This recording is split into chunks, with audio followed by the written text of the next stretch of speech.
स्वागत है आपका पॉलिटेक्निक सिकंदर में। आज की इस वीडियो में हम लेक्चर नंबर 8 रिकॉर्ड कर रहे हैं, जिसका नाम है design of board. Simulation software का एक टॉपिक है जो यूनिट नंबर आपकी सेकंड में यूज़ आता है। टॉपिक यूनिट नंबर 2 का है, design of board EL 4042 subject का।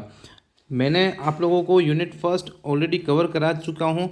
हाँ, टेक्स्ट मटेरियल ज़्यादा है इसके अंदर, मैंने कंटेंट में इमेजेस कम डाली है, तो आप लोगों के लिए बोरिंग हो सकता है। तो आपको थोड़ा सा इसको मैं इंटरेस्टिंग बनाने के लिए इसमें कुछ आपको टिप्स दूंगा जो कि आपके यूज़ आएंगे एग्ज़ाम के पॉइंट ऑफ व्यू से, कैसे आंसर्स लिखने हैं। पर हाँ, कुछ कंटेंट्स जो है वो आपको याद रखने ही पड़ेंगे। रो फैक्ट्स जो हैं वो याद रखने ही पड़ेंगे। टेक्निकल वर्ड्स जो हैं वो उनको याद रखना ही पड़ेगा। बिना उसके आप आगे नहीं बढ़ पाएंगे, एग्ज़ाम में पास भी नहीं हो पाएंगे, क्योंकि एग्जामिनर को जो आपके टेक्निकल वर्ड्स हैं उनसे मतलब है। तो आप लोगों को इंग्लिश से घबराना नहीं है, टेक्निकल वर्ड्स को अच्छे से याद करो। ग्रामर में छोटी मोटी मिस्टेक्स को आपका एग्जामिनर हटा देता है, वो नहीं कंसिडर करता है जनरली। तो और अब बात कर लेते हैं, हम स्टार्ट करते हैं डिज़ाइनिंग बोर्ड की। तो पीसीबी डिज़ाइनिंग के अंदर जो होता है, अलग अलग स्टेजेस होती हैं किसी भी बोर्ड को डिज़ाइन करने में। जो स्टेजेस जो हैं, वो स्टेप्स जो हैं, वो मैं आपको इस वीडियो में पूरे कवर कराऊंगा एक एक करके, तो आप लोगों को इजी लगेगा। और थोड़ा सा आपको टेक्स्ट मटेरियल जो है उसमें से जो टेक्निकल वर्ड्स हैं उनको याद करना ज़रूरी है ना। सबसे पहली स्टेप जो है, रिक्वायरमेंट्स एंड स्पेसिफिकेशंस। आपकी क्या रिक्वायरमेंट्स हैं और क्या स्पेसिफिकेशंस हैं, उनको समझना होगा आपको। इलेक्ट्रॉनिक सर्किट सिस्टम के अंदर जो कि पीसीबी का पार्ट बनने वाला है ना, तो this includes considering factors such as functionality, performance, size, constraint, power requirement and environmental conditions. Considerations मतलब कि आपको इन सब चीज़ों को ध्यान में रखना है, performance, size, constraints, power requirements. ठीक है, उसके बाद में आपको बनाना है स्कीमेटिक डिज़ाइन, जो कि मैंने बताया था। स्कीमेटिक डिज़ाइन का मतलब होता है आप किसी सर्किट को डिज़ाइन कर रहे हो, जैसे ट्रांजिस्टर का सिंबल लिया, तो उस सिंबल्स को आप क्या कर रहे हो, इंटरकनेक्ट कर रहे हो। वही आपका क्या आएगा, स्कीमेटिक डिज़ाइन रहेगा। इसी भी सर्किट का आप जो सर्किट बना रहे हो, ये वोल्टेज सोर्स है, ये रेजिस्टेंस है, ये ट्रांजिस्टर मतलब आपको क्यू से डिनोट करते हो आप जनरली, तो क्यू से डिनोट करेंगे।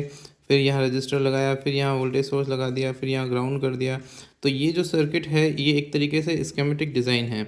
ठीक है, तो ये थोड़ा सा इंटरेस्टिंग बनाने के लिए मैं इसको एग्जांपल के फॉर्मेट में लेके आया हूँ। तो यहाँ पर आपको देख रहे होंगे, तो create a schematic design using PCB design software या EDA tool.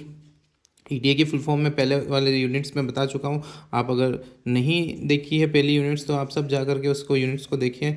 First unit, second unit के भी कुछ टॉपिक्स मैंने उसमें करवा दिए हैं, आपकी वीडियोस चेक कर सकते हैं आप। स्कीमेटिक कैप्चर्स जो होते हैं circuit of electronic component, their interconnection and relation between relationship, ensure that the schematic accurately represent the intended circuit functionality. तो मैंने अभी जैसे सर्किट बनाया था ट्रांजिस्टर का, तो उसको इंश्योर करना है कि आपकी जो फंक्शनलिटी है उसको एक्यूरेटली रिप्रेजेंट कर रहा है, नहीं कर रहा है। ठीक है, तीसरा स्टेप जो होता है कंपोनेंट सिलेक्शन। आपके कंपोनेंट्स कौन कौन से हैं, उनको कैसे सेलेक्ट करना है। अब ये तो नहीं है कि भाई ट्रांजिस्टर एक ही होगा, ट्रांजिस्टर बहुत सारे अलग अलग टाइप्स के होते हैं। रजिस्टर एक ही होगा, रजिस्टर भी बहुत सारे अलग अलग टाइप के होते हैं। तो इनका सिलेक्शन जो है वो ज़रूरी है कि जो आपके रिक्वायरमेंट है आपके सर्किट के अंदर, उसी को आपको सेलेक्ट करना रहेगा। उसी की फुटप्रिंट्स आप लेंगे तो आपको इजी रहेगा। जब भी पीसीबी पे आप उसको इम्प्लीमेंट करेंगे तो पीसीबी पे वो साइज़ कितनी ले रहा है फुटप्रिंट के हिसाब से, उससे पता चल जाएगा। तो डेटा शीट जो आपने देखनी है, जो भी आपने सर्किट लिया है उसके कंपोनेंट्स की डेटा शीट को देखो और उसको कंपेयर करो उसमें जो सॉफ्टवेयर है उसके अंदर। चौथी स्टेप्स है पीसीबी लेआउट्स। तो यहाँ पर क्या हो गया कि पीसीबी डिज़ाइनिंग सॉफ्टवेयर जो है यहाँ पर मेनली यूज़ में आ रहा है। तो इसमें फिजिकल लेआउट जो है बोर्ड की, वो क्रिएट करनी है अपने को, है ना, सॉफ्टवेयर के फॉर्म में।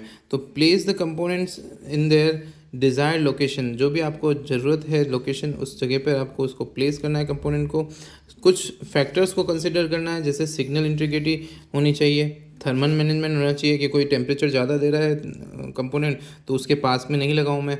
मैकेनिकल कंस्ट्रेंट्स जैसे साइज़ का या ये इशू जो आते हैं उनको आपको ध्यान में रखना है।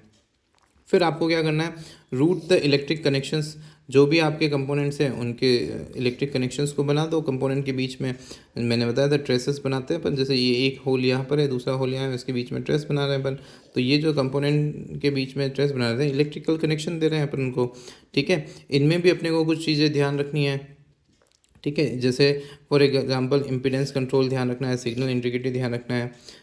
आई होप ये आपको समझ में आ रहा होगा। और रूल्स होते हैं डिज़ाइनिंग के, वो ध्यान में रखने के, क्रॉस नहीं कर जाए आपकी कोई भी ट्रेस जो है वो दूसरे को क्रॉस नहीं कर जाए, टच नहीं कर जाए। ये सब सारे के सारे रूल्स आपको ध्यान रखने हैं। अगला है पावर ग्रिड प्लान्स, मतलब power and ground planes, sorry, है ना। तो पावर प्लान मतलब प्लेन, मतलब आप जो यूज़ कर रहे हो पीसीबी, उसके अंदर एक पावर लाइन होनी चाहिए और एक ग्राउंड लाइन होनी चाहिए। तो define and allocate power and ground plane in PCB for proper distribution of power and establish low impedance, ठीक है। तो रिटर्निंग पाथ, तो जो भी पावर अपने को देनी है तो उसमें पावर लाइन को डिफाइन कर दो और एक को आपको ग्राउंड लाइन को डिफाइन कर दो, और यहीं से जितने भी कनेक्शंस जा रहे हैं वो सब इसी पावर लाइन से चले जाएंगे और इसी तरीके से ग्राउंड लाइन पे भी सारे कनेक्शंस आ जाएंगे। तो इससे सिग्नल इंटरफेरेंस ज़्यादा नहीं होगा, वोल्टेज ड्रॉप ज़्यादा नहीं होगा, है ना। फिर आता है डिज़ाइन रूल चेक, डीआरसी जिसको बोलते हैं, स्टेप को 6th स्टेप है। तो run a design rule check using the PCB design software to identify any violations of specified design rule. मतलब ये कहना चाह रहा है कि अगर आपके पास में जो सर्किट बनाया है आपने, वो सर्किट किसी रूल को ब्रेक तो नहीं कर रहा है, तो उसमें एक डिज़ाइन रूल चेक करके एक ऑप्शन होता है, उसको आप चेक करेंगे तो वो बता देगा कि आपको क्या ध्यान रखना है सर्किट के अंदर, कहाँ प्रॉब्लम है, ठीक है। मिनिमम ट्रेस विड्थ क्या है या अदर कंस्ट्रेंट जो भी डिफाइंड है, उससे फैब्रिकेशन एंड असेंबली प्रोसेस पे कोई इफेक्ट तो नहीं आएगा। अब आगे बात करें तो लास्ट है जर्बर फाइल, जो गर्बर फाइल जनरेशन है। इसमें क्या होता है, जनरेट करते हैं एक फ़ाइल जो कि हमारे कंपनीज़ वगैरह, मैन्युफैक्चरिंग कंपनीज़ वगैरह को दी जाती है, जिसमें आपको क्या क्या दिया जाता है, कॉपर ट्रेस दिया जाता है, सोल्डर मास्क दिया जाता है, सिल्क स्क्रीन दिया जाता है, होल ड्रिल लोकेशंस दिए जाते हैं। तो उस फाइल के अंदर आपके सारा पीसीबी का जो भी है कत्था चिट्ठा वो आपका तैयार है। जैसे ये पीसीबी है, इसके ऊपर आपको कहाँ कहाँ पर होल करने हैं वो वाली एक फ़ाइल आ जाएगी। इस पीसीबी के ऊपर कौन कौन सी ट्रेसेस कहाँ कहाँ पर जा रही है वो वाली एक फ़ाइल आ जाएगी, ठीक है। इसी तरीके से पीसीबी के जो कंपोनेंट्स हैं उनकी एक फ़ाइल हो जाएगी कि कंपोनेंट ऐसे ऐसे प्लेस होंगे, यहाँ यहाँ प्लेस होंगे, इस साइज़ के प्लेस होंगे। तो ये जो फाइल्स हैं इसको कंपनीज़ को दी जाती है जनरली, जो ये इसको यूज़ लेकर के पीसीबी बना देते हैं। फिर डिज़ाइन वेरिफिकेशन एंड टेस्टिंग कर लेते हैं हम कि डिज़ाइन कैसा बना है, और उसको वेरीफाई कर देते हैं और उसको टेस्ट कर लेते हैं, ठीक है, ताकि फंक्शनैलिटीज़ और परफॉर्मेंस में क्या फ़र्क तो नहीं आ रहा है, कुछ दिक्कत तो नहीं है। दिस में involves simulating the circuits, conducting signals integrity analysis, prototyping and testing the physical board. Physical board को भी अपन टेस्ट कर लेते हैं। इसी के साथ साथ में डॉक्यूमेंटेशन एंड असेंबली करना है, तो अपन यहाँ क्या करेंगे, उसका BOM बिल ऑफ मटेरियल्स बनाएंगे, इसका डॉक्यूमेंटेशन करेंगे। Assembly of drawing bill of material हो गया, एनी स्पेसिफाइड असेंबली इंस्ट्रक्शंस जो होंगे वो अपन इसमें डॉक्यूमेंटेशन कर लेंगे। तो ये मैन्युफैक्चरर्स के लिए इजी रहता है ख़रीदना, परचेस करना, जो भी कंपोनेंट्स हैं। अगर आपने किसी वेबसाइट पर देखा हो तो वो कंपोनेंट्स के साथ में, पीसीबी के साथ में कंपोनेंट्स की लिस्ट भी प्रोवाइड कर देते हैं, और आपको क्या कॉस्टिंग है जनरली इतना भी तक बता देते हैं बहुत सारे, तो ठीक है। मैन्युफैक्चरिंग करने के लिए क्या करना पड़ेगा, फिर इसको जो जर्बर फाइल है उसको अपन ने सेंड किया और पीसीबी मैन्युफैक्चरर्स को, तो वो क्या करेंगे, manufacture based on factors such as cost, turn around time and quality के हिसाब से उसको चूज़ करेंगे, और फिर असेंबली करेंगे कि वन फैब्रिकेशन हो जाएगा पीसीबी का। तो उसके अंदर क्या करेंगे, इलेक्ट्रॉनिक्स कंपोनेंट को सोल्डर करना है और बोर्ड के ऊपर, तो उसको असेंबली करना कहलाता है, ठीक है।